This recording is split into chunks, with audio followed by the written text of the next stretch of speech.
Paul, Yep. have you Been stepped outside distracted. today? Yes. And it is It's getting there. amazing. It's still muggy and warm here, but it's easily 15 degrees cooler than it was yesterday. It is 76 degrees Fahrenheit outside. The hmm windows are open. Did you just get that information from your wrist? I did. You're like Dick Tracy. I know. It's almost like widgets and little nuggets of information on your desktop would be helpful, but we don't have that on Windows 10. Yeah. We used to. Yeah, gadgets. Paul, one quick show note here before we start. We're going to play hmm my favorite game on a podcast. It's called Will Brad's Laptop Have Enough Battery? There's this little technology they invented that would help avert this disaster. It's called plugging in your laptop. But they promised all day battery life. Yeah, when was the last time you charged this thing? Like Yeah, Sunday? about a week ago. Just sits there and slowly dies all week. Yeah, I mean, I use it more than that, but yeah. I mean, aren't we all just slowly dying? Yeah. Yeah, literally in my case, yeah. Living is the longest way to die, Paul. That's true. It's a heartwarming way to look at life. Yeah, it really is. Life is just the downtime between birth and death. Yeah, we're really like in a positive and upbeat mood here, folks. Anybody else? Anybody got any relatives that have passed away recently we can harp on or? Throw under a bus. Yeah. Things that won't get thrown under a bus, but that terrible transition. Anyways, iPhones might come in a bunch of different colors. iPhone X to come in gold, Paul, which I believe that was your last iPhone. No, that Okay, was you 7. gotta get over it. That was my last. Well, okay, I did buy an iPhone 10 since then. Yeah, Yeah, you're quite taken with my terrible decision to buy a gold phone. I am. It's I thought it looked okay. And I I used the brown leather case with it. right. It looks nice in there. It's Yeah, but if you're wanting the cheapo model, and cheapo being 700 bones, you're apparently going to have blue, red, orange, space gray, and silver variants. yeah. I've always wondered why they didn't do more colors. I hope this is true. That was one thing I liked about the iPhone 5C. Yeah, well, they've always done red, but they do it like 5 months Yeah. later in the spring.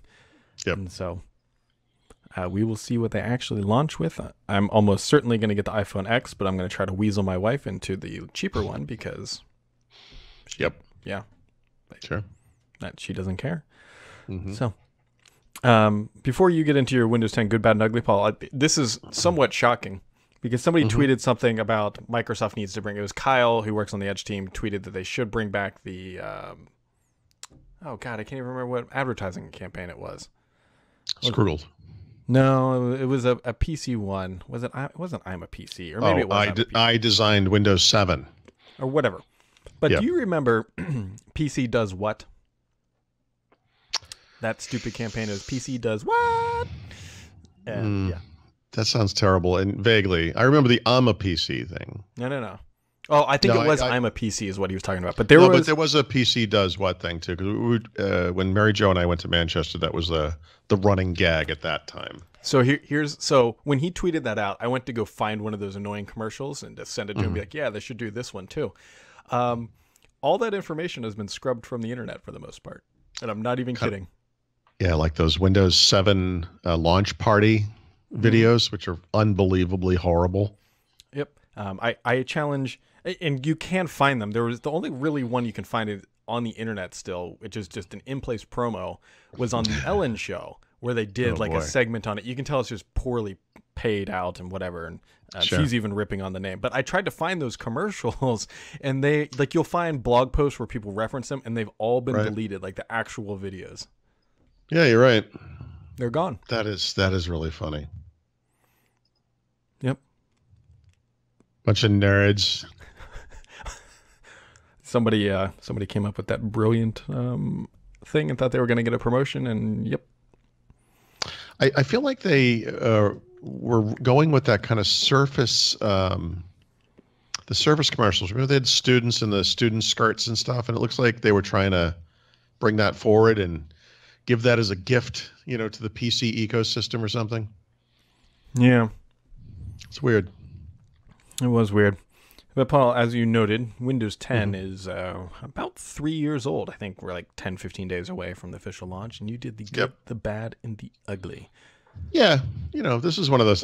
There are some things I think most people would kind of agree on, and then I think we all have our own little personal pet peeves and everything. And it was also, I was kind of looking at it, and I was like, you can be a little harsher than you mean to be in some cases, and there are things that have good aspects and bad aspects, right? So I had originally put Windows as a service in the ugly category, but then I realized, you got to give them a little credit. They've actually done a good job of making it a lot easier to upgrade or upgrade Windows 10. They do it too much. I think that's the bad part of it, but they actually have made it a far more reliable process. So one of the benefits to all the pain we've been through is that they've learned a lot, and so, I think it's always interesting with things like you do this sometimes with your reviews. You'll go back and look at like a Surface product and say 6 months later or whatever the time frame is, see how the thing's holding up or whatever. Where Windows 10 is this thing that kind of continues. So 3 years in, had the old regime been running the show, we would have been moving on to Windows, 12 or something or whatever they would have called it. Yeah. So let me ask you this. Do you think Windows 10, 3 years in, is a good thing or a bad thing? Well, it's a good thing. You're right. So fundamentally, the things that are truly the most important are mostly all better in Windows 10 than they used to be. And they're better today than they were 3 years ago, right? Just the fundamentals of it. So when I think about Windows 10, especially the first version, and the biggest change that they made was to return to the kind of PC-centric UX thing. Smart and important, and Windows 8 was a terrible divergence, On the downside, though, they continue forward with this mobile app platform, which has gone literally nowhere. And so they've tried to adjust for that over time by doing things like those bridge technologies and allowing developers who use other technologies to improve their apps as well, and not just force them down this UWP route. But that's there have been fundamental changes to the way that Windows is set up and reset and reinstalled. And one of the greatest things about Windows 10 ever, and all you have to do to understand this is to go back and try this with Windows 7 or Windows 8, is that you can install this thing however you choose to do it. Yeah. And once the OS is up and running and you run Windows Update, you have one cumulative update and maybe a handful of little things like driver updates, whatever they might be. You reboot once and you're pretty much done. Windows 7 is like a weekend-long affair of installing and installing and installing, and it's literally like 160 something updates to install, several reboots. There are times in Windows Update where it's like, oh, look, you only have 3 more things to do, and then you do them all, you reboot, and now you have another 7 more things to do, and then it becomes like a career. So they kind of solved that problem. And I think that stuff is great. And then, unfortunately, there was a little dark era there in the middle where we went off in this nonsense path and we added a lot of stupid things to Windows 10. But the nice thing is with the most current release and with the version they're working on now, they've kind of gone back to those fundamentals again. And what we see is largely, and I mean almost exclusively, productivity-focused updates that I think are way more beneficial to the majority of the Windows user base than were a lot of the big bucket features they had added before. Yeah, if you could, well, I got real dark there. I was going to say, could you just keep talking for a few more minutes here? Jeez, really? Really? Well, what you I make fun of me for playing video games before we start the podcast. You're jumping into a video game during the podcast. Well, I figured you were going to be ranting for a while, so... Look, I will say this as far as like any list like this goes, especially when you call it like good, bad, and ugly, people are going to look at it. And I haven't looked at the comments too much yet. I'll go through that today. I'll have to have a couple of drinks first, but people are going to be horrible. People are going to have their own kind of ideas. Some people are going to agree. It's one of those things. It's sort of divisive. I think the most controversial thing in there is my inclusion of the Windows Insider program, which I kind of equate to McDonald's, meaning it was such a good idea and it was the right idea for the right time. But when we look back at the result years later, we realized we went off base a little bit. And the problem there is not the idea, which was great. Like, it was started to, counter the Steven Sinofsky secrecy baloney. Right. Smart and necessary, really nice. Engaged with the community at a time when the market is shrinking. All good. Good people over there. Donna Sakar, Gabe, from before. Yep, absolutely. Love all those guys. And the problem is the community that you're engaging with is by definition is enthusiasts, and it's going to be skewed toward that audience, not to the broader audience of people out in the world. Yeah. And I know they do other things to determine what features get in there and so forth. But anytime you have a voting system, which is what that is, when you're asking people to upvote things in the feedback hub, no normal human being is ever going to do that. Though what I just said is nonsense words to my wife, and I'm sure to your wife, and to any normal human being. And you see the results in the product, Yeah. And not all of it's bad. Don't get me wrong. I think, again, people are going to get too sensitive about some of this stuff, but a lot of this is kind of tied to my notions about telemetry data and an over-reliance on that kind of thing, that if you're limited by the data you're getting, where it's coming from, and by the way you're interpreting it. And there's a lot of areas of error there. And I think unfortunately the Windows Insider program, can't attract a wide body of normal people. It's not going to, my wife is never going to join this thing. She does not, she may have feelings about how this product could be made better. I doubt she ever thinks like that, but right. She does not want to engage with that at all. And no normal person would. And by normal, I mean, not us. Normal, not freaks of nature like us hiding in our basements playing video games. Well, I've got an AK. Like I'm Jeez. doing all right. I'm actually in the circle, so I will be all right for a few minutes. But back, I guess I should do adult things and maybe do the podcast.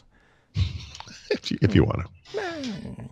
Okay, I can wing it for a little while. Yeah, I mean, you were doing a great job. I figured I was trying to put that towards the end because I knew it would take you a few minutes to get in. I was like, well, let's see if I can get a kill. But sorry. It's fine. It's fine. But one of the things we do here, folks, on Friday, and actually one of the reasons why I disconnected that screen is that also drains the battery a little bit more, and I'm down to 4%. Are you playing this on your PC? Oh, no, I see. This is you took off the. I got you. Yeah, this is the X. This is the 1X. Mm-hmm. One of the things we do here on Friday is take a look back at the comments. And speaking of Paul's good, bad, and ugly, False Agent writes, I think Microsoft needs to perhaps take a year off and just clean up the UI a bit. It's all over the place now. It's bad. I mean, it's not that Windows 10 looks bad. It's just rough. Yeah. Yeah. This is the topic I do kind of harp on a lot. It's the finish the job theory I have. Yep. Microsoft's culture is really big on shipping things.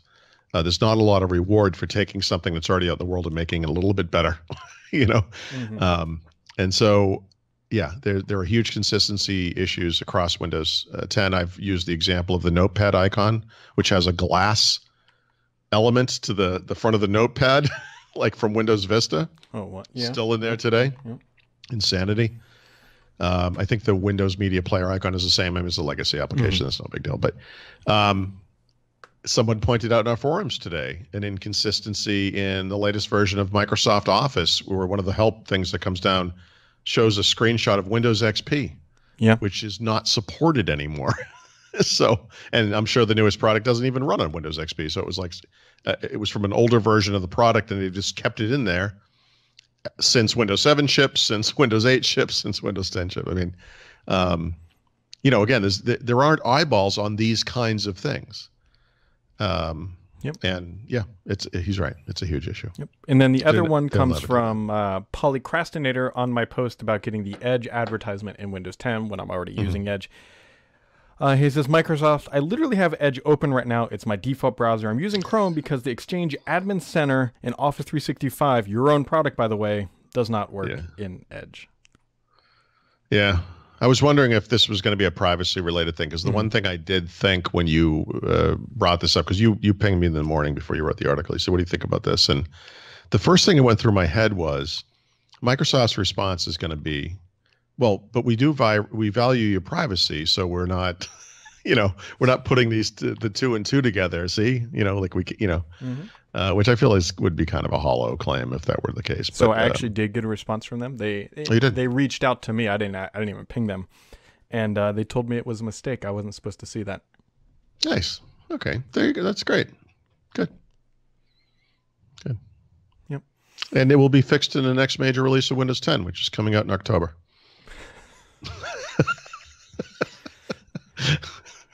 Rapid updates, rapid fails, something like that. Yeah. Sure. Yep. Oh, there goes my computer. Just in time, though, Paul. You got anything else for today? I don't know if you want to get into this too much, but this might be an interesting topic. Yep. Just briefly. I do that Ask Paul thing every Friday. Yep. Somebody asked about the Andromeda reporting and kind of the pissing contest that's occurring online. Like Dan Rubino and Tom Warren were going back and forth about who did what first, and everyone is trying to scramble for credit and, blah, blah, blah, whatever. And, these are the kind of issues that come up, and we exist in this, we have our own little community of people who do what we do, which is tech reporting and blogging. And there are rivalries of sorts, and I'm sure, there are guys over at Windows Central that don't like the way we do things, or we don't like the way The Verge does things, or whatever it might be. Like, it goes back and forth. I think we all understand, the right way to do things, and sometimes we get ahead of ourselves and whatever. We all make mistakes, and I think that the issue I wanted to just raise along these lines was simply that the thing that people shouldn't forget, and I think maybe this is the important thing, is when we go to industry events and we hang out with these guys, we get along great, and I think it's healthy to do that because it's a reminder that we're all human beings and people, and we're all failing in some way and succeeding in some other ways or whatever. And we're trying to keep our businesses afloat, and there are all these things, and everyone wants credit. I mean, I think there's nothing worse than writing something original, or getting, like you did, you had this great source at Microsoft, and then just watch the world kind of run away with it. And in some cases that people who are confirming things are not confirming anything. They're just repeating what you wrote and stealing the credit because they know that you're a credible reporter and that you have a good source. And that kind of stuff can be hard, and it's very human, I think, in some cases, to kind of lash out at other people because you feel you're not getting the correct credit or whatever. But I guess what I wanted to talk about most was simply this notion that I don't want to crap on anybody. I want to say that, honestly, in our industry, I like basically all of these people, like, a lot. And when I spend time with Dan Rubino or Tom Warren or, Rich over at NeoWin, or Richard over at my former job, I like these guys a lot. I mean, a lot, and I'm glad that we're all, friends of sorts, and I'm glad for the time that we get to spend together. And I hope that this kind of thing doesn't get in the way of that. It shouldn't. Yeah. The only thing I have to add to that is that I do actually, in fact, hate Paul and try to avoid him at events. But yeah, but that's a good case of keeping your enemies closer. Like, you don't have to worry about me if you're working with me. I imagine I'm awful to you now. Imagine if you worked somewhere else. I mean, we would just be dogging each other all day on Twitter. It'd be terrible.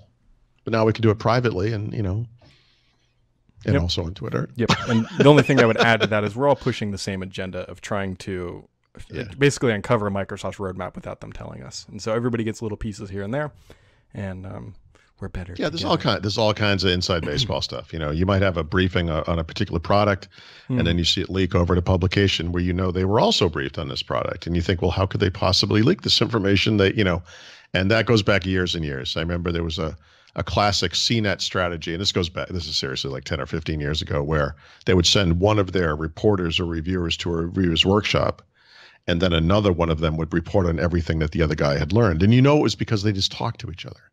You knew that's what it was. They used to do this repeatedly. And those people have kind of come and gone. I don't mean to suggest CNET is, terrible or whatever. But that kind of thing's, there's all kinds of weird gray areas, Yep. We're all insecure in our own way. I mean, we want the credit, we're people, We are. One last question for you, Paul. How's the mattress? It's soft. It's softer than I thought it was going to be. My daughter, when she got hers, complained that it was too hard, and then we let her, we'll try it for a couple of days, and then she got to really like it. And I want to go down and my son has one too. I'm going to go try. I've been meaning to do that. Go just lay on it and see if it's the same. But I was surprised by how soft it was. But I actually slept really well last night. So let me get this straight. You had two of these mattresses in your house, and you ordered one without trying the two that were already in your house. Well, I had tried them at the time, and I remember liking them. In fact, my son's mattress, when that arrived, whenever that was, years ago, there was an instance where I don't know, my wife and kids or some portion of the family was gone on some trip, and I slept in it, 2 nights in a row or something. And I thought, this is great. This is nice. Someday when we replace our mattress, I will get one of these or whatever. But I just remember them being on the stiffer side compared, and this is way on the softer side. Like, it's really spongy. Mm-hmm. But that said, I mean, part of it is like it's sort of a memory foam kind of a thing. So, it will naturally contour to your body, I guess. It was really comfortable. I mean, I slept great. So Well, good. I'll need more than one night to write a full review. I'm sorry. I'll take it with me on a trip. I think it weighs like 75 pounds or something. That'd be fun. That'd be fun. Well, I think we're out of time here, folks. So, well, the circle's closing in quite literally on me in PUBG, and that wraps it up for today. We'll be back Monday. Should be just a normal week. No holidays in the middle of everything going on. And have yourselves a wonderful, weekend.